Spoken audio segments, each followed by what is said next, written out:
Hello and welcome to my channel where I discuss self-betterment, minimalism, but also living abroad, making it work abroad. I give all my sort of, especially when it comes to living abroad topics, I give it my personal spin because I've been living now in Sweden for the past 10 years. Originally, I'm from Poland, but I also lived in the UK and in the Republic of Ireland. And in today's video, I will talk about what I consider an essential aspect of moving abroad, as important as learning the language or like financing your move and so on, which is culture, learning about the target culture. I feel like there's plenty of videos and loads of focus nowadays on learning a language, whereas learning about culture is sort of feels secondary, or even further along the line of learning things, consciously. Obviously, while learning a language, you learn bits and pieces of the culture itself as well, and of course you learn about the culture ideally through the target language. However, I strongly believe that before you move to the target country, it's crucial that you learn. Obviously, you don't go deep into learning intricacies of the culture, but you learn those aspects that are important, that are well ingrained and very specific, perhaps to the country that you're moving to or want to move to. Again, I will be in my comparison. I will sort of give a spin off, sort of from my own perspective, an experience of of a Pole living before in Ireland and nowadays in Sweden. So here we go.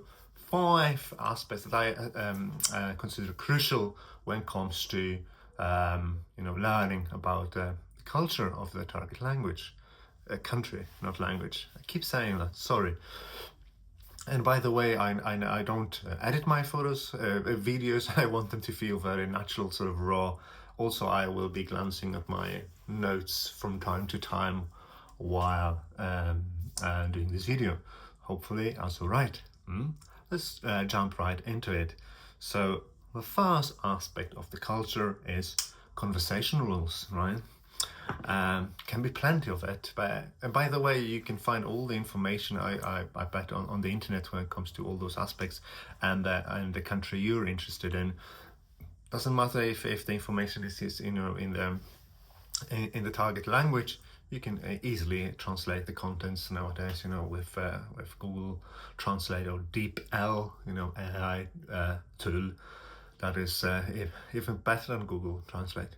But anyway, conversation rules, right? For example, like in Poland or even in Britain, people tend to talk a bit more at the same time when there is a conversation going on and people interrupt each other, even to a greater extent in Poland. However, when it comes to Sweden, I remember when I first arrived, people actually wait and take turns, really wait patiently before they say whatever they want to say, and I think it's quite nice. I got used to it now, but at the very beginning it was quite challenging, and my partner at the time would point it out to me.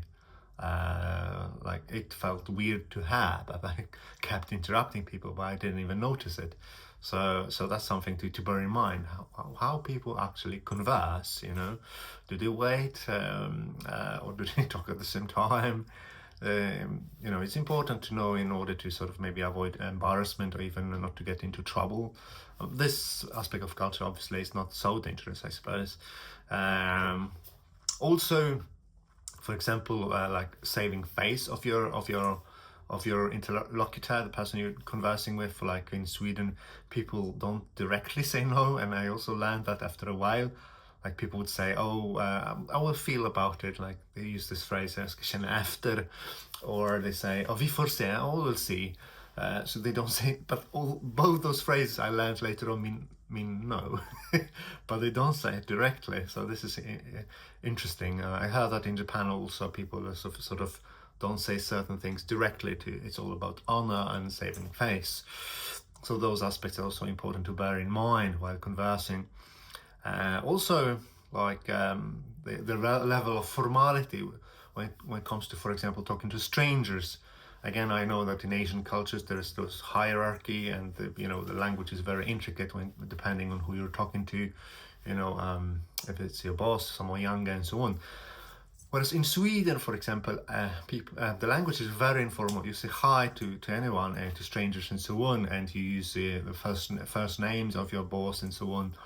What I say in Poland, for example, it's not the case. You have to say good day, to the cashier maybe in a shop, and so on.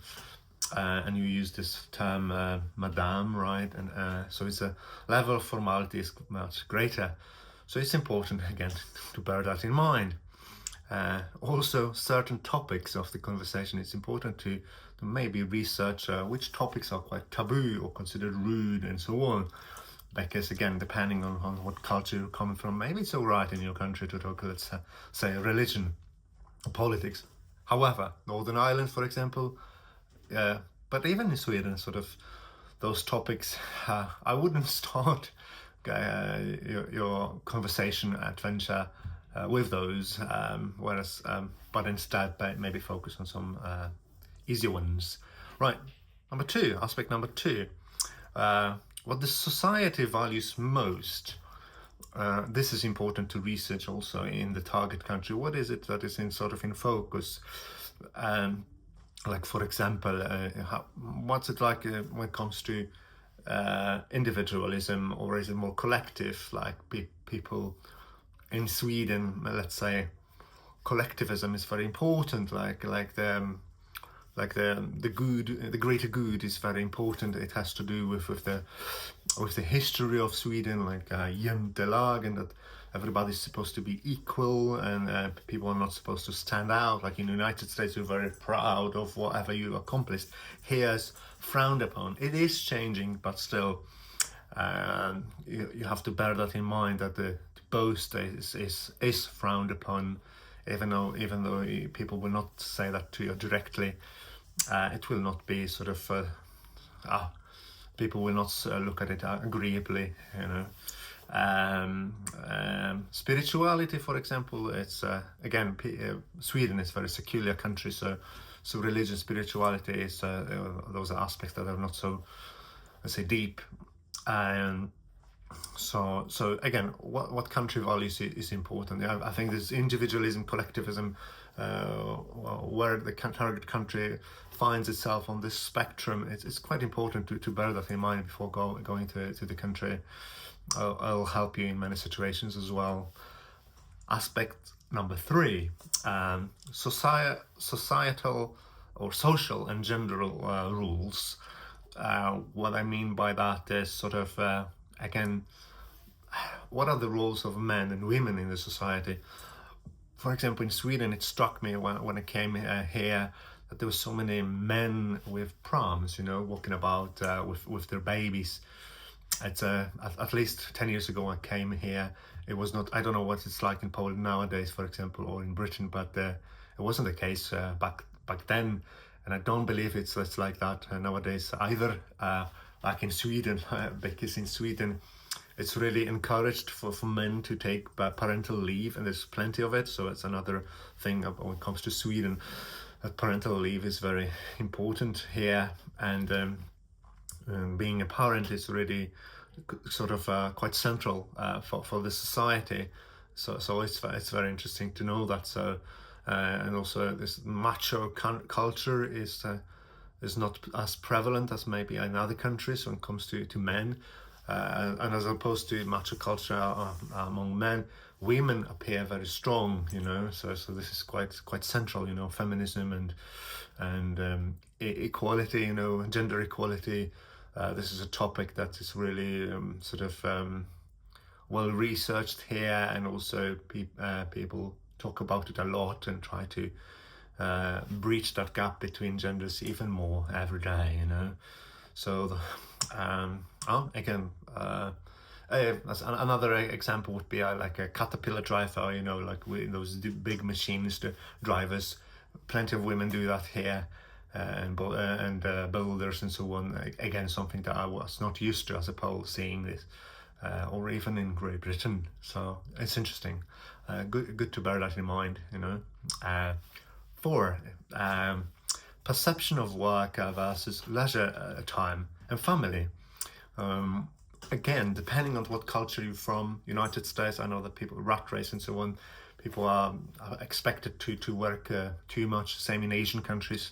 Whereas here in Sweden, it's important. Life-work balance is sort of sacred. It's very important, and everybody respects that. Even your employer. Again, it's frowned upon if you stay too long at work. Usually, there are probably some companies that you sort of maybe see positive on that, but the majority know you're expected to sort of have your time with your family, time to recuperate and get energized there. And I believe this is very wise, because you become a better employee if you have enough of time to sort of regain your energy, right? Another aspect when it comes to work is a dress code. There is not really a dress code. People in Sweden, for example, are very informal as opposed to Poland or Great Britain at work, and the same goes for hierarchy. You don't really feel who's higher or lower in the hierarchy in the company, and it's also quite refreshing, but it can take some time getting used to it. This level of hierarchy, depending on what country you're going to. And another aspect I also mentioned in a different video, of Sweden. There can be other aspects, like in France. I know that having lunch is sacred, and nobody talks work and so on.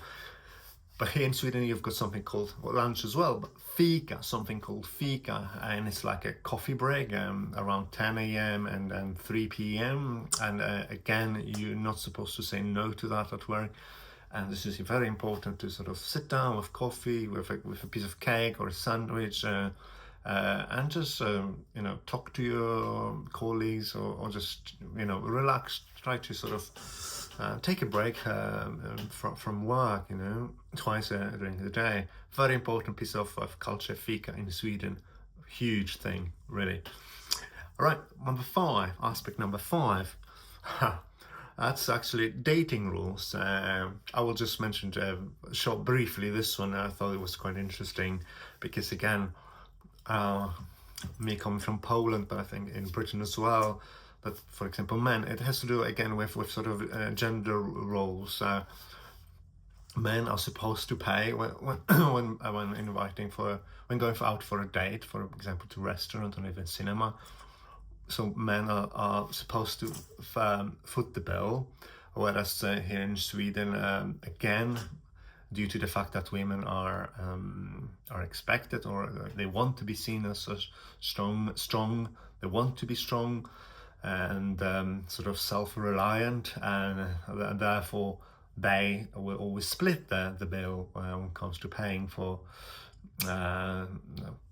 restaurant or cinema and so forth while dating.